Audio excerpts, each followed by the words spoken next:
The first step towards achieving your dreams is having the right coach. Get the best education with ClatPoint.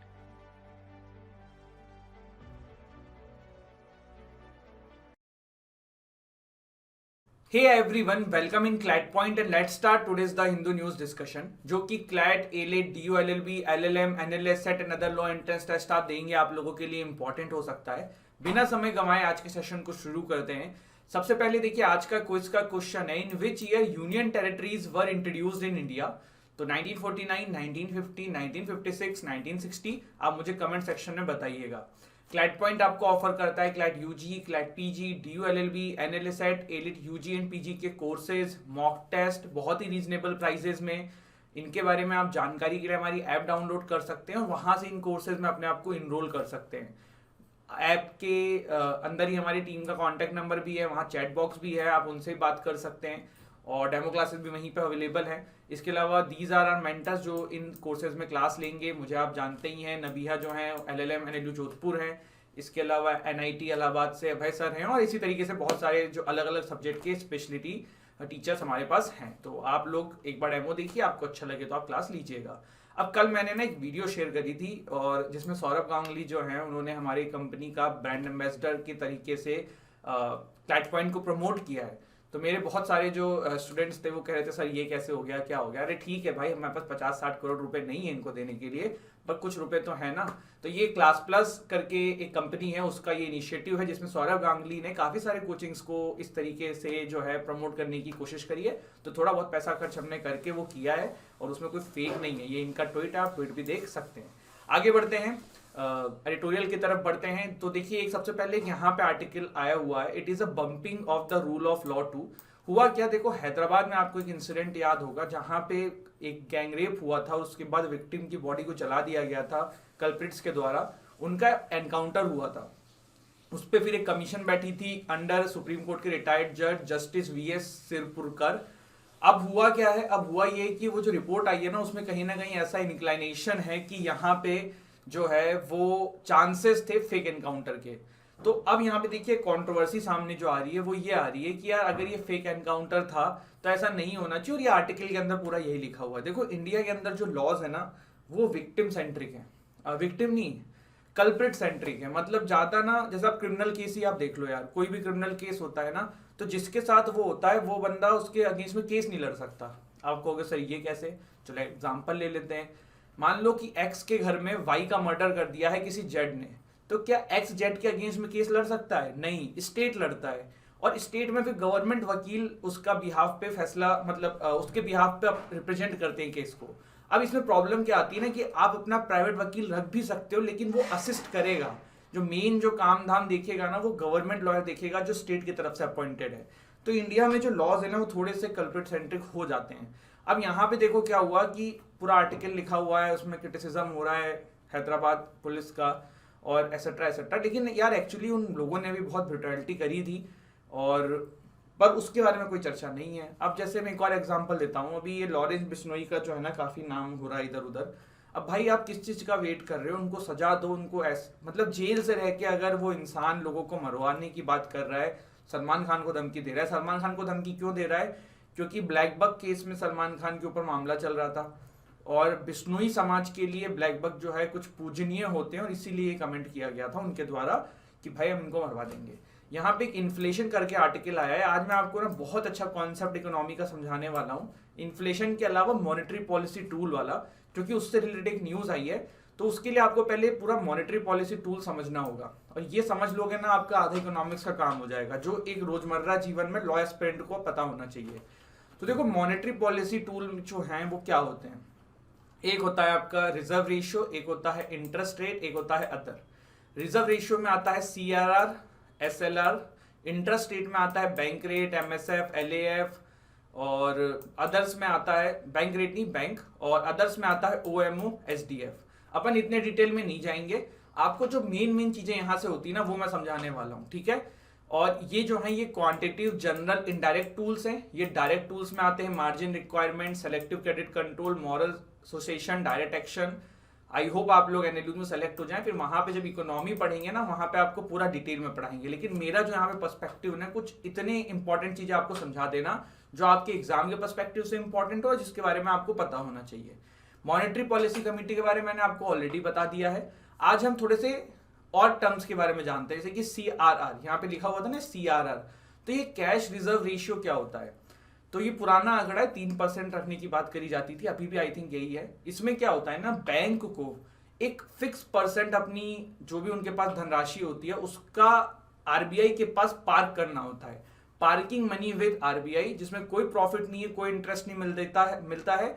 RBI एक 1934 में ऐसा लिखा हुआ है, और ये RBI को ये बात समझने में मदद करता है कि भैया ये बैंक की हालत खराब नहीं है, कोई भी आके बैंक नहीं खोल सकता ना, तो एक फिक्स परसेंट जो है वो RBI के पास आपको अपनी धनराशि का रखना पड़ता है, जिसे CRR कहते हैं। ठीक है, क्लियर हुआ। इसके बाद देखो CRR के भी और भी कंपोनेंट्स होते हैं, और CRR अलग अलग बैंकों पे डिफर करता है। जैसे कि public sector banks and private sector banks को CRR कंपलसरी है। जो आपके रीजनल रूरल बैंक्स होते हैं, कोऑपरेटिव बैंक्स होते हैं, आप छोटे छोटे गांवों में देखते हो, वहां पे RBI जो है वो नॉर्म्स आगे पीछे कर सकता है, परसेंटेज उनके लिए अलग कर सकता है। Small finance bank, payment bank जो हैं, उनको भी CRR रखना होता है, कंपलसरी है। एंड NBFC जो है, इनको नहीं जरूरत है। तो ये आपने कुछ CRR के बारे में जाना। अब हम बात करते हैं RBI के और भी एसेट जो होते हैं, जैसे कि SLR। SLR क्या होता है, देखो SLR जो है ना, जिसको स्टैट्यूटरी लिक्विड रेशियो बोलते हैं, ये 3 फॉर्म में कोई भी बैंक अपने पास रख सकता है, कैश, गोल्ड एंड RBI के द्वारा अप्रूव सिक्योरिटीज। ठीक है, SLR जो है ना वो काफी हद तक बैंक जो हैं वो अपने पास रखते हैं। ये वाला देखो जो CRR था, ये किसको दिया था, ये RBI को दिया था। SLR जो है ये बैंक के पास जमा रहता है, इसमें कैश के फॉर्म में होगा, ये गोल्ड के फॉर्म में होगा, एंड RBI अप्रूव्ड सिक्योरिटीज के फॉर्म में होगा। और बचा हुआ जो पैसा है 78.5% दैट दे कैन लोन, वो आप लोन की तरह यूज कर सकते हो। ठीक है, क्लियर हुआ इतना चीज, कोई समस्या, कोई प्रॉब्लम? ठीक है, अब बात करते हैं इन्फ्लेशन के बारे में। What is inflation? इन्फ्लेशन का बेसिक मतलब ये कि जब मुद्रा की वैल्यू कम हो जाए। अब जैसे मान लो यार, आज से 2 साल पहले भी आप आम खरीदते थे, 500 रुपए में 1 किलो आम आ रहा था सेम क्वांटिटी का, आज आपको 1000 रुपए में भी सेम क्वांटिटी का 1 किलो आम आ रहा है। सप्लाई इज कांस्टेंट, बट पैसा बढ़ रहा है और चीज उतनी ही मिल रही है, तो इससे क्या हो रहा है, मुद्रा की वैल्यू कम हो रही है। अब ऐसी सिचुएशन को कंट्रोल करने के लिए हमारी मॉनेटरी पॉलिसी कमेटी क्या करती है, इन्फ्लेशन को काउंटर करने के लिए रिड्यूस मनी सप्लाई कर देती है, और डिफ्लेशन को काउंटर करने के लिए मनी सप्लाई बढ़ा देती है। इन्फ्लेशन मतलब जब मुद्रा की वैल्यू कम होती है, जैसे यहाँ पे आप देखो, अब एक इसको जब आपकी मनी सप्लाई कम कर दी जाएगी तो इससे इन्फ्लेशन कैसे कंट्रोल हो जाएगा, आपको ये समझने में थोड़ा सा मदद करता हूँ। देखो, जब मार्केट में पैसा ही कम होगा तो बैंक लोन कम देगा, बैंक पैसे कम देगा, उससे क्या होगा, उससे लोगों के पास पैसा कम होगा, लोगों के पास पैसा कम होगा तो महंगाई जो है वो धीरे धीरे कम होगी, ऐसा एक अनुमान लगाया जाता है। और जब भारत में ऐसा हो कि भैया डिफ्लेशन चल रहा है, जब जस्ट इन्फ्लेशन का अपोजिट, तब कैश फ्लो बढ़ा दो मार्केट में जिससे कि लोग खर्चा करें। तो ये कुछ सामने आपकी चीजें हैं। अब utility of CRR SLR versus inflation क्या होती है, देखो मैंने आपको बताया था कि SLR रखना होता है, ये भी अपने फॉर्म में होता है, gold, cash and securities. CRR के बारे में बताया। अब देखो, इन्फ्लेशन के केस में कैन बी लोन्ड जो मनी है ना, बैंक के पास ज्यादा रख लो, इससे क्या होगा, मार्केट में पैसा कम जाएगा, और मार्केट में पैसा कम जाएगा तो भैया खर्चा कम होगा, महंगाई कम होगी। और जब डिफ्लेशन हो रहा हो तो कैन बी लोन वाला जो परसेंटेज है वो बैंक के पास कम बचता है, जो कि बैंक ज्यादा लोन देने लग जाती है। फिर क्या होता है, उसमें ये केस में मार्केट में पैसा बढ़ता है, लोग खर्च ज्यादा करते हैं। तो ये एक तरीका होता है। अब देखो, बैंक रेट क्या होता है। बैंक रेट देखो वो तरीका होता है जिससे बैंक जो है वो RBI से लॉन्ग टर्म लोन्स लेती है, और ये जो लॉन्ग टर्म लोन्स लिए जाते हैं ना, विदाउट किसी कोलेटरल या कुछ रखे हुए, और इस पे जो इंटरेस्ट पे करती है बैंक RBI को, वही बैंक रेट कहलाता है। ठीक है, अगर आपसे कभी पूछ लेना कि लॉन्ग टर्म लोन्स क्या होते हैं, तो बैंक रेट को ही लॉन्ग टर्म लोन्स बोलते हैं जो RBI से बैंक लेती है। तो ये आपने समझा। अब रेपो रेट क्या होता है। रेपो रेट में देखो, बैंकों को ना कोलेट्रल रखना होता है RBI के सामने, और कोलेट्रल जब RBI के सामने बैंक रखती है, उसके बदले में RBI उनको कुछ पैसा देती है, और जो पैसा RBI उनको देती है उसके ऊपर जो इंटरेस्ट लगता है वो रेपो रेट कहलाता है। ये शॉर्ट टर्म के लिए लोन दिया जाता है, इसीलिए इसको शॉर्ट टर्म लोन भी कहा जाता है, और इसके ऊपर जो इंटरेस्ट लगता है वो रेपो रेट कहलाता है। क्लियर हुआ इतना? आई डोंट थिंक इतने में आपको कोई समस्या अभी तक आनी चाहिए। ठीक है, अभी क्या है, ये आपको मैंने रेपो रेट के बारे में बताया। अब now this is reverse repo rate. क्या होता है रिवर्स रेपो रेट? भाई देखो, बैंक जो है आरबीआई के पास अपना पैसा पार्क कर देता है। जब बैंक के पास ज्यादा पैसा है, मार्केट में कोई ले ही नहीं रहा है, तो बैंक क्या करता है, वो पैसा आरबीआई के पास पार्क कर देगा और आरबीआई जो है फिर वो पैसा वापस बैंक को दे देगा। सॉरी, आरबीआई जब उस पैसे के ऊपर जो बैंक को इंटरेस्ट देगा वो आपका रिवर्स रेपो रेट कहलाता है। क्लियर हुआ, समझ में आया? और उसके बदले में आरबीआई जो है बैंकों को गवर्नमेंट सिक्योरिटीज भी दे देता है, जिससे कि सामने वाला बैंक भी सुनिश्चित हो जाए। तो आई होप ये टर्मिनोलॉजीज जो हैं आपको समझ में आ चुकी हैं, कैसे क्या होता है ये क्लियर हो गया है। अब बात करते हैं अभी क्या न्यूज है। देखो, RBI raises rates to tame inflation. RBI ने क्या किया, Reserve Bank of India monetary policy committee on Wednesday voted to raise the repo rate by 50 basic points. अब रेपो रेट के बारे में मैंने आपको बताया था। रेपो रेट क्या है, इट्स शॉर्ट टर्म लोन्स, है ना। इससे क्या होगा, जब बैंक के पास पैसा कम आएगा, जब यहाँ पे इंटरेस्ट रेट ज्यादा कर दिया, ठीक है, जब ये इंटरेस्ट रेट ज्यादा आरबीआई से बैंकों को पैसा लेने में लगेगा तो बैंक जो है आरबीआई से पैसा कम लेंगे, और फिर बैंक जब पैसा कम लेंगे तो वो आगे भी पैसा कम देंगे, पहली चीज। दूसरा, जब हाई इंटरेस्ट रेट पे लेंगे तो वो आगे भी हाई इंटरेस्ट रेट पे देंगे, तो लोग जो है कम खरीदने आएंगे। तो यहाँ पे ये किया गया है जिससे कि इन्फ्लेशन को काउंटर किया जाए आरबीआई के द्वारा। समझ में आया? ठीक है। The future of uniform civil code करके एक एडिटोरियल आया है, ये भी देख लेते हैं। What is UCC? यूसीसी का बेसिकली मतलब है one law for the entire country applicable to all religious communities in their personal matters such as marriage, divorce, inheritance, adoption etcetera. Article 44 जो भारतीय संविधान का है वो यूसीसी का फेवर की बात करता है। आर्टिकल 44 जो है वो डीपीएसपी का जो है वो यहाँ पे इस चीज के बारे में बात करता है। आर्टिकल 37 जो है वो ये कहता है कि डीपीएसपी इज नॉट इन्फोर्सिएबल, मतलब आप इसके अगेंस्ट में कोर्ट नहीं जा सकते हो कि भाई ऐसा नहीं हो रहा है, क्यों नहीं हो रहा है, बट इसको फॉलो करना चाहिए। Status of uniform civil code in India क्या है, तो इंडिया में बहुत सारे सिविल मैटर में यूनिफॉर्मिटी है, जैसे कि Indian contract act, civil procedure act, transfer of property act, partnership act, evidence act. लेकिन जो आपके अभी भी शादी विवाह और इन सबसे रिलेटेड मुद्दे हैं ना, इसमें यूनिफॉर्म चीजें नहीं आई हुई हैं और उसी को लाने के लिए काफी समय से मामला चल रहा है। अभी ये न्यूज क्यों आई है, क्योंकि उत्तराखंड के चीफ मिनिस्टर जो हैं उन्होंने इसके ऊपर एक कमेटी बनाने को कहा है और डिसाइड करने को कहा है कि यूसीसी के ऊपर डिसीजन लो, और इसीलिए ये न्यूज में आ गया है।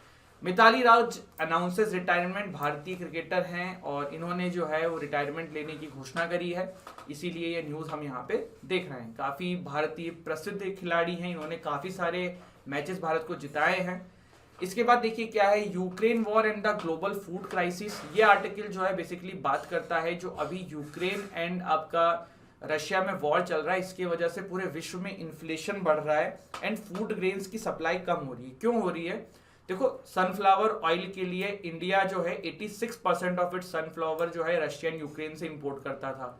बार्ले की डिपेंडेंसी चाइना की थी on Russia and Ukraine. Wheat की इजिप्ट, टर्की, अजरबैजान जो है वो डिपेंडेंट थे। कॉर्न की डिपेंडेंसी भी रशियन यूक्रेन के ऊपर काफी सारी थी। अब क्या हुआ, जो ब्लैक सी वाला एरिया है ना, वहां से यूक्रेन को ट्रेड करने दिया नहीं जा रहा है बाय रशिया, और यही रशिया जो है वो कह रहा है कि ठीक है हमें कोई दिक्कत नहीं है। अभी टर्की भी कह रहा था रशिया से कि यूक्रेन को अलाउ कर दो यार, तो रशिया ने कहा ठीक है हम ट्रेड का चैनल खोल देंगे, लेकिन जो हमारे ऊपर से सैंक्शंस हैं वो हटा दिए जाएं।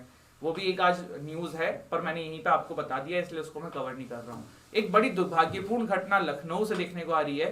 16 year old boy kills mother over PUBG खेलते हुए अपनी माँ को मार दिया, क्योंकि माँ खेलने नहीं दे रही थी, और फिर 2 दिन तक बॉडी छुपा के रखी। जब पुलिस आई तो बोला कि भैया इलेक्ट्रीशियन आया था उसने मार दिया। तो मतलब आज की जो यूथ है वो कहाँ जा रही है। और ये बात तो कही जाती है कि इस तरीके के गेम्स खेलने से वायलेंस का जो वो होता है मन में वो बढ़ता है, और इसका एग्जाम्पल ये फादर वॉज इन आर्मी इनके, तो गन भी थी घर में और उसी का यूज करके इन्होंने ऐसा कर दिया। India set to soon allow wheat exports of 1.2 million tonne. देखो, पहले तो भारत ने वीट के एक्सपोर्ट पर बैन क्यों लगाया था? क्या इसलिए लगाया था कि हमारे देश में हमारे जो सरकार के पास वीट की कमी थी? तो जवाब है नहीं, ऐसा कोई कारण नहीं था। प्रॉब्लम कहाँ थी? प्रॉब्लम आई थी इस चीज के ऊपर कि सरकार के पास वीट ना पहुंच नहीं रहा था। क्यों नहीं पहुंच रहा था? जो बीच में प्राइवेट ट्रेडर्स थे ना, वो अपने पास रख ले रहे थे, और वो इस चक्कर में थे कि जब दाम बढ़ेगा तब बेचेंगे। दूसरा, वो फॉरेन कंट्रीज को बेचने के चक्कर में थे जहां पे अभी वीट की बहुत ज्यादा डिमांड है। तो सरकार ने वीट के एक्सपोर्ट पे इसलिए बैन लगा दिया कि जो बाहर कंट्रीज को वीट बेचा जा रहा है ना, वो ना बेचा जाए, और सरकार के जो फूड स्टोरेज हैं जहां पे सरकार जो है इनको प्रोक्योर करती है, वहां पे ये वीट जो है वो डिफरेंट माध्यम से पहुंचे। और हमने ये भी कहा था कि हम अलाउ भी करेंगे बहुत सारे कंट्रीज को स्पेशल केसेस के अंदर। आप हमारी मिनिस्ट्री से बात करिए, अगर हमें जरूरत लगती है तो हम आपके यहाँ पे वीट को एक्सपोर्ट करने देंगे। तो ये सारी चीजें थी। यहाँ 1.2 मिलियन टन के आसपास जो है कहा जा रहा है कि भारत जो है वो कर सकता है। तो ये था हमारा आज का सेशन एंड आई होप आपको अच्छा लगा हो। हमने यहाँ पे वीट वाला आर्टिकल देखा, पबजी वाला आर्टिकल देखा, यूक्रेन और इसका जो मसला का पूरा मतलब इम्पैक्ट पड़ रहा है वर्ल्ड पे, Mithali Raj, uniform civil code, inflation, monetary policy के टूल सारे हमने समझे। इसके अलावा एक आर्टिकल जो बेसिक मैंने आपको यहीं पे समझा दिया था। तो ये था हमारा आज का सेशन एंड आई होप आपको सेशन अच्छा लगा हो। वीडियो अच्छी लगी हो तो वीडियो को लाइक करिएगा, चैनल को शेयर करिएगा, चैनल को सब्सक्राइब करिएगा। The first step towards achieving your dreams is having the right coach. Get the best education with Clat Point